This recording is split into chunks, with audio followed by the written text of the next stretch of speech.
welcome to another Chatterfox review. I'm Frost, and today we're going to be looking at a movie about fairy tales and frisky felines. And if you haven't figured it out by that, we're going to be looking at Puss in Boots. And before you ask, no, this isn't a review about The Last Wish, but I will be getting to that one either next week or the week after. But today we'll be taking a look at the movie that started the series, the 2011 release of Puss in Boots. Now, as always, I'm going to try to avoid spoiling too much of the story because this is one of those movies that I would suggest you go and see if you haven't seen it already. And as always, we're going to start with the character lineup, which is split into 3 sections. But this is where everything starts to get a little bit funny because even the character lineup has a little bit of a spoiler in it. I guess we could call it an Easter egg.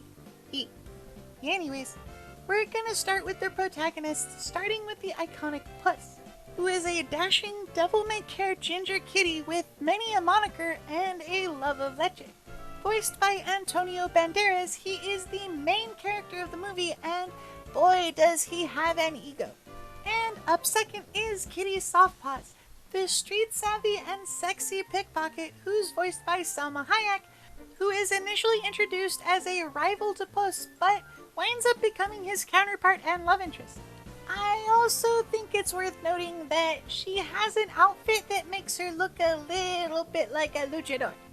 Now, moving on to the antagonists, we're going to start with the deadly duo of Jack and Jill. Voiced by Billy Bob Thornton and Amy Sedaris respectively, they are a pair of murderous married outlaws who serve as the primary antagonists for the movie. They also seem to have a thing about wild boars, which is equal parts adorable and weird as heck.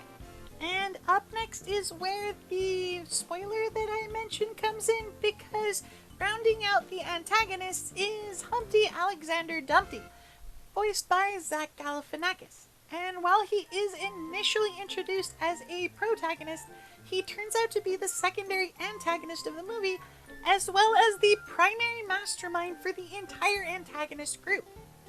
Now, last but not least, we're going to move on to the supporting cast, and while there are a lot of characters, none of them are more important than Imelda, the beautiful and kind-hearted señorita who runs the orphanage in San Ricardo and serves as a surrogate mother to both Puss and Humpty.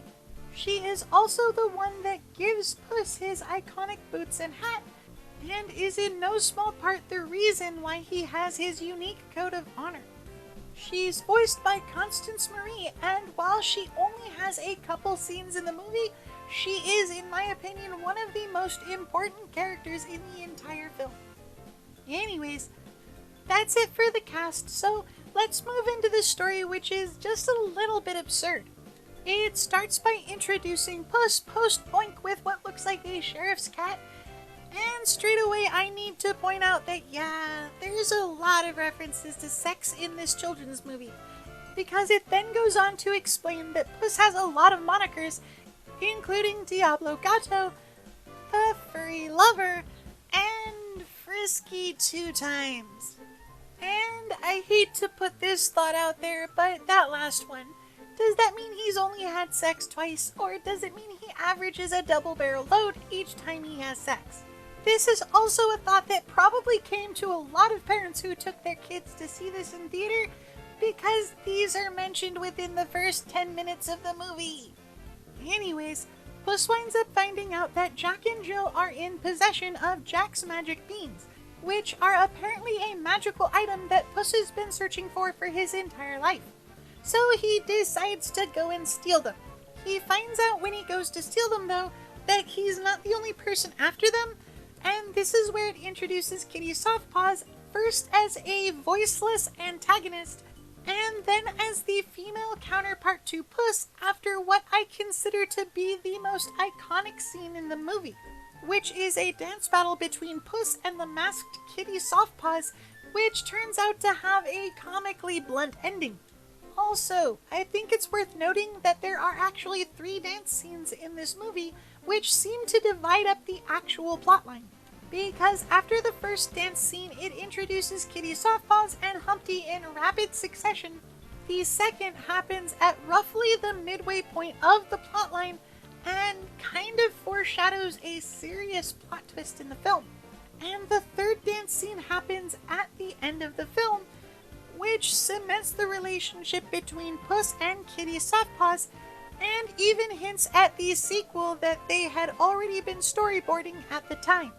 Anyways, after the first dance battle, it introduces Humpty and then moves into the backstory that ties Humpty and Puss together and introduces Imelda.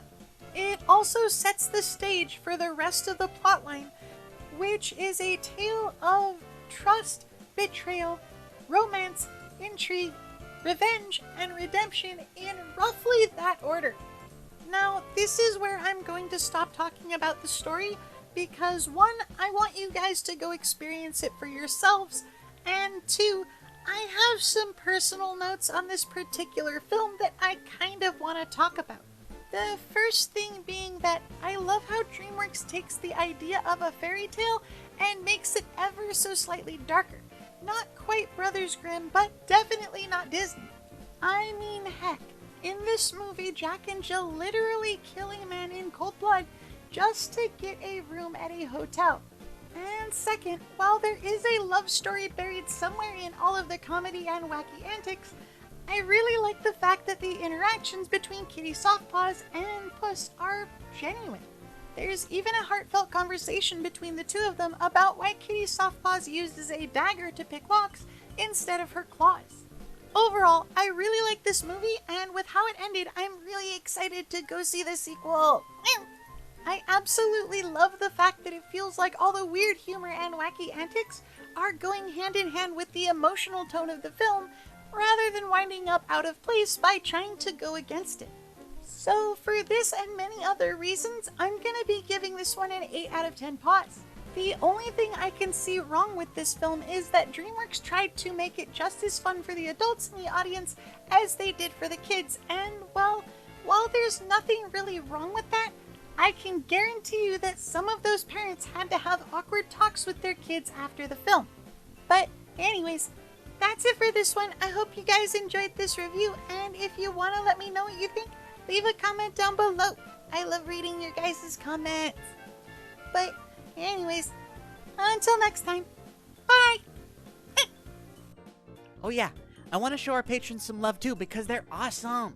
Their contributions help us to afford all the neat stuff we use to record. So thank you! And if you want to become a patron too, you can click the link down in the description. You'd really be helping the channel out, and you'd get a couple nifty goodies too. Anyways, if you made it this far in the video, then yay! You're amazing! By the way, subscribe! Please don't make a foxy beg.